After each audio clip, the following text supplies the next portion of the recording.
እጅግ ተጠባቂ በነበረው የአውሮፓ ሻምፒዮንስ ሊግ የሊቨርፑልና የፓሪስ ሴን ጀርሜን ፍጥጫ ያልተጠበቀ ውጤት ተመዝግቧል። የፓሪስ ሴን ጀርሜን ውጤት እንግዲህ በርካቶችን አስገርሟል። ሊቨርፑል በሜዳው ማንም ይወድቃል ብሎ የጠበቀ አልነበረም።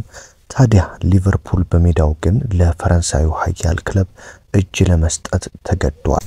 እንግሊዝን ወክሎ በአውሮፓ ሻምፒዮንስ ሊግ ረጅም ርቀት ሊጓዝ ይችላል ተብሎ የተጠበቀው ሊቨርፑል መጨረሻው እንግዲህ 16 ውስጥ ለመሆን ተገዷል። መሐመድ ሳላህ እያነባና እያለቀሰ ከሜዳ ወጥቷል። የሊቨርፑል አሰልጣኝ በርካታ ነገሮችን ተናግረዋል።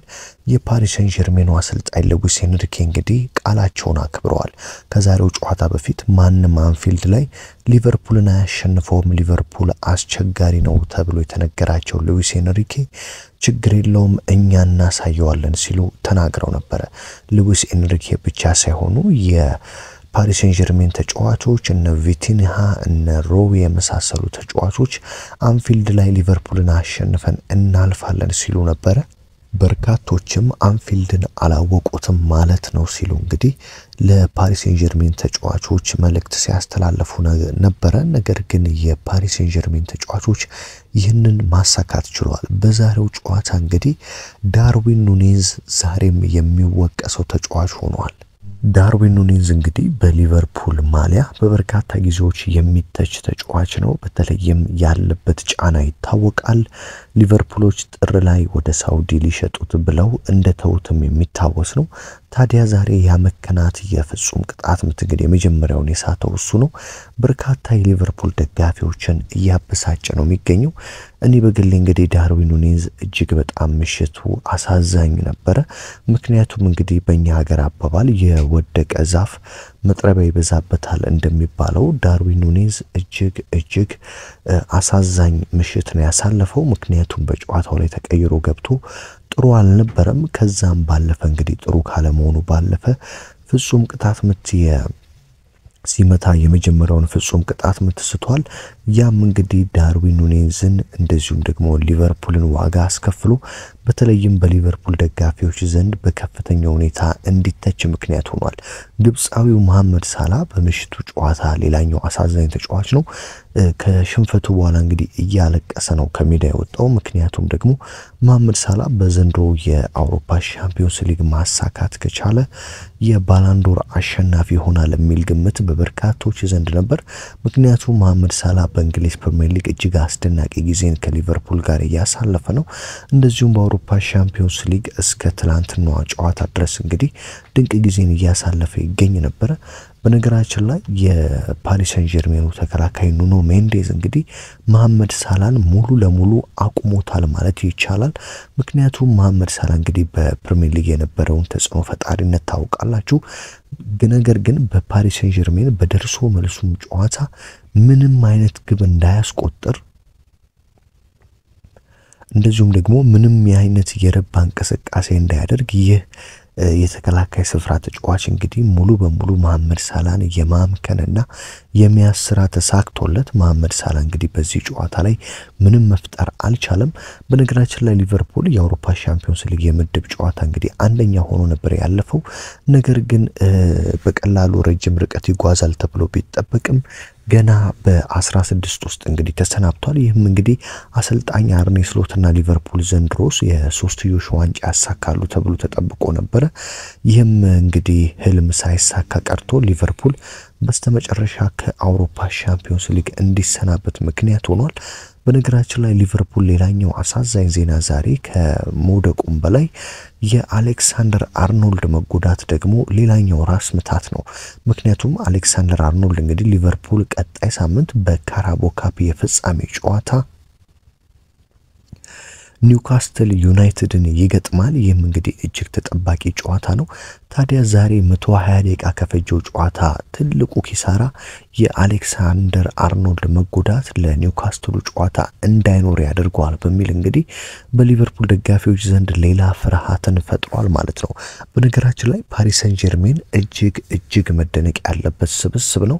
ምክንያቱም ደግሞ አሰልጣኝ ሉዊስ ኤንሪኬ ይሄ ኮከቦቹ እነ ኪሊያን ምባፔ እነ ኔይማር እነ ሜሲ ከተሰናበቱ በኋላ በወጣቶች እንግዲህ አዲስ ፕሮጀክት መሰራት አለበት ብለው የሚታትሩ 90 ደቂቃ የሚሮጡ እንደነ ዴምቤሌ እነ ኪቪቻ ክቫራትስኬሊያ እነ ጃኦ ኔቬስ የመሳሰሉ እነ ቪቲኒያ እነ ብራኮላን የመሳሰሉ ድንቅ ተጫዋቾችን እንግዲህ ሰርተው በወጣት የተገነባ አስገራሚ ቡድን ነው ሉዊስ ኤንሪኬ የገነቡት። ታዲያ በአንፊልድ እንግዲህ እጅግ አስደናቂ ተአምርን አሳይተው በኦስማን ዴምቤሌ ግብ 1-0 ካሸነፉ በኋላ ወደ ፍጹም ቅጣት ምት ወስደው ሊቨርፑልን በመጣል እንግዲህ 8 ውስጥ ተቀላቅለዋል። ታዲያ ሊቨርፑል እንግዲህ ከአውሮፓ ሻምፒዮንስ ሊግ ውጪ መሆኑን ተከትሎ አሁን በእንግሊዝ ፕሪሚየር ሊግ እንግዲህ አውሮፓ ሻምፒዮንስ ሊግን የሚወክሉ የቀሩት ቡድኖች አርሰናል እና አስቶን ቪላ ብቻ ሆነዋል። በነገራችን ላይ ውድ አድማጭ ተመልካቾቼ አርሰናል በምድብ ጨዋታ ፓሪስ ሰን ጀርሜንን በኤምሬት እንግዲህ 2-0 እንዳሸነፈው እናስታውሳለን። ታዲያ እንግዲህ ፓሪስ ሰን ጀርሜን በአርሰናል ከተሸነፈ በኋላ ልምድ የወሰደ ይመስላል ወደ እንግሊዝ መጥቶ እንግዲህ ሊቨርፑልን በአንፊልድ በማሸነፍ ከአውሮፓ ሻምፒዮንስ ሊግ ውጪ ያደረገ የመጀመሪያው የፈረንሳይ ክለብ ሆኗል። ፓሪስ ሰን ጀርሜን ምን ያህል ርቀት በአውሮፓ ሻምፒዮንስ ሊግ ይጓዛል የሚለው የበርካቶች ጥያቄ ነው። በነገራችን ላይ አሰልጣኝ አርኔ ስሎት ዛሬ መውደቅ አልነበረብንም፣ ፍትሃዊ አልነበረም ጨዋታው ሲሉ ተናግረዋል። የቻልነውን ሁሉ አድርገናል፣ በጣም የተሻልነው እኛ ነበርን፣ ማሸነፍ የሚገባን እኛ ነበር፣ ነገር ግን ወድቀናል ሲሉ አርኔ ስሎት ሀዘናቸውን ገልጸዋል። እንደዚሁም የፓሪስ ሰን ጀርሜኑ አሰልጣኝ ሉዊስ ኤንሪኬ በበኩላቸው በጣም ደስተኛ ነን፣ ማሸነፍ ይገባን ነበር፣ ምክንያቱም በመጀመሪያው ዙር ጨዋታ በሜዳችን 27 ሙከራ አድርገን ነበር የተሸነፍነው፣ ዛሬ አንፊልድ ላይ መተን ውጤቱን በመቀለበሳችን ከፍተኛ የሆነ ደስታ ተሰምቶኛል ሲሉ እንግዲህ ሉዊስ ኤንሪኬ ተናግረዋል ማለት ነው። የፓሪስ ሰን ጀርሜኑ አሰልጣኝ ሉዊስ ኤንሪኬ በነገራችን ላይ በአውሮፓ ሻምፒዮንስ ሊግ ከሊቨርፑል ይልቅ አርሰናልና ባየር ሙኒክ ይከብዳሉ ሲሉ መናገራቸው ይታወሳል። እንግዲህ አርሰናልና ፓሪስ ሰን ጀርሜን ድጋሚ የሚገናኙበት እድል ሊኖር ይችላል በአውሮፓ ሻምፒዮንስ ሊግ። ምክንያቱም አርሰናል እንግዲህ 8ቱን ተቀላቅሏል ማለት ይቻላል። ፒኤስቪን 7-1 አሸንፏል። ዛሬም እንግዲህ በሜዳው ነው የሚጫወተው። ታዲያ ከአትሌቲኮና ሪያል ማድሪድ አንዱን አግኝቶ ካሸነፈ ፓሪስ ሰን ጀርሜንም ቀጣይ የሚያገኘው አስቶን ቪላን ወይ ክለብ ብሩጅን ነው። ከሁለቱ አንዱን ካሸነፈ ዳግም እንግዲህ 4 ውስጥ ፓሪስ ሰን ጀርሜንና አርሰናል ሊፋጠጡ ይችላሉ ማለት ነው። በነገራችን ላይ 8 ውስጥ እንግዲህ ከሚደረጉ ተጠባቂ ጨዋታዎች ውስጥ ባየር ሙኒክ ከኢንተር ሚላን የሚገናኙበት ጨዋታ በታላቅ ጉጉት ይጠበቃል። ምክንያቱም ትናንትና ባየር ሙኒክ ባየር ሊቨርኩሰንን አሸንፎ አልፏል። እንደዚሁም ኢንተር ሚላን ፊዮነርድን አሸንፎ አልፏል።